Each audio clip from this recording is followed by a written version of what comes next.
Aujourd'hui, je vais t'apprendre à faire une multiplication d'un nombre à 3 chiffres par un nombre à 2 chiffres. On va commencer par la multiplication 716 fois 32.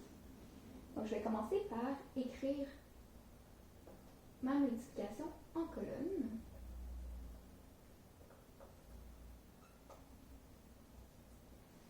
Ensuite, un petit truc pour nous aider, on peut diviser nos nombres par les positions, puis les écrire au-dessus. Comme ça, ça va être plus facile plus tard pour se repérer.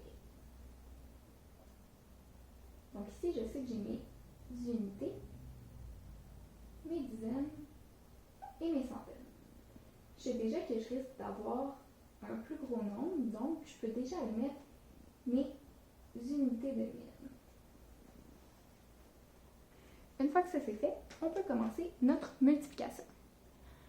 Pour l'instant, on ne se concentre pas du tout sur nos 3 dizaines, donc on va seulement se concentrer sur nos unités. Donc on va venir faire 2 fois 6, ce qui me donne 12. Je mets ma petite retenue ici. Ensuite, 2 fois 1, ça me donne 2. J'ai ma retenue de 1, donc ça me donne 3. Là, c'est bien important, une fois qu'on a fait notre retenue, d'aller la barrer pour ne pas se mélanger plus tard parce qu'on risque d'en avoir d'autres. Je peux faire 2 fois 7 qui me donne 14. Encore une fois, la petite retenue. Donc, je mets 1 ici, puis je peux aller barrer ma retenue pour ne pas me mélanger plus tard. On a terminé avec les unités. Maintenant, on va se concentrer sur nos dizaines. Donc ici, on a 3 dizaines. C'est un peu comme si on avait 30. Donc, c'est comme si on faisait une multiplication par 30. Donc, on oublie le 2 qui est ici, puis on va aller mettre un 0 en bas puisqu'on multiplie par des dizaines. Ensuite, on fait 3 fois 6 qui me donne 18. Donc, comme c'est 18 dizaines, je viens mettre mon 8 dans mes dizaines, puis je viens mettre ma petite retenue. C'était pour ça que c'était important de la barrer tantôt, parce qu'on en a une deuxième maintenant. Je vais faire 3 fois 1, ce qui me donne 3, plus 1, ça me donne 4. Ensuite, 3 fois 7, 21. Je mets mon 1 ici, puis mon petit 2 ici. Donc, je peux aller le porter déjà ici. On a terminé pour la partie multipliée, mais on n'a pas encore terminé notre multiplication. Ici, on a notre nombre qu'on a multiplié par nos unités, puis ici, on a notre nombre qu'on a multiplié par nos dizaines. Pour avoir la réponse finale, il va falloir qu'on ait additionné nos deux nombres. Donc, je vais faire une simple addition. 2 plus 0, ça me donne 2. 3 plus 8 me donne 11. 4 plus 4, 8 plus 1, 9. 1 plus 1, 2 et 2 plus 0, 2. Donc, la réponse de ma multiplication 716 fois 32, c'est 22 912. Je vais t'inviter à en faire une autre. Je vais effacer ça ici.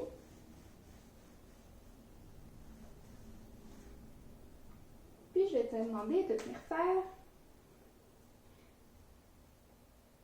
351 fois 16.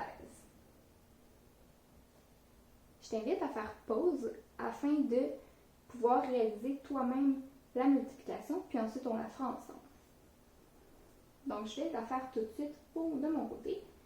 Donc, je viens d'écrire en colonne 351 fois 16.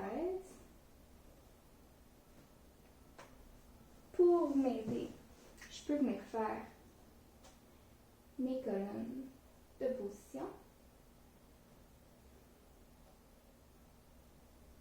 Je sais déjà que je risque d'avoir un plus gros nombre, donc je peux aller mettre mes unités de 1000. Donc, mes unités, mes dizaines, mes centaines et mes unités de 1000.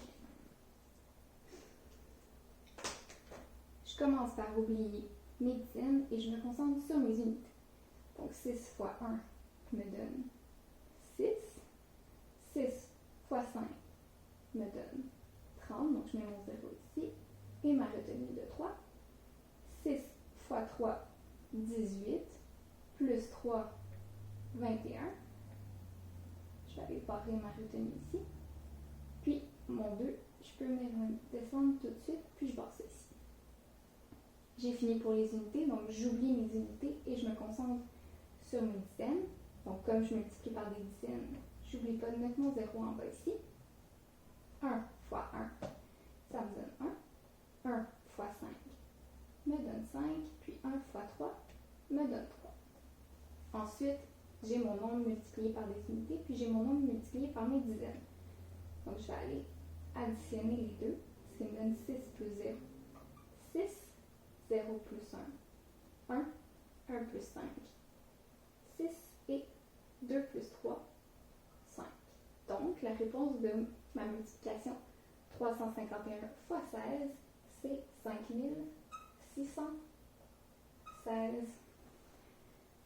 Donc, j'espère que tu as un peu plus compris comment faire une multiplication d'un nombre à 3 chiffres par un nombre à 2 chiffres.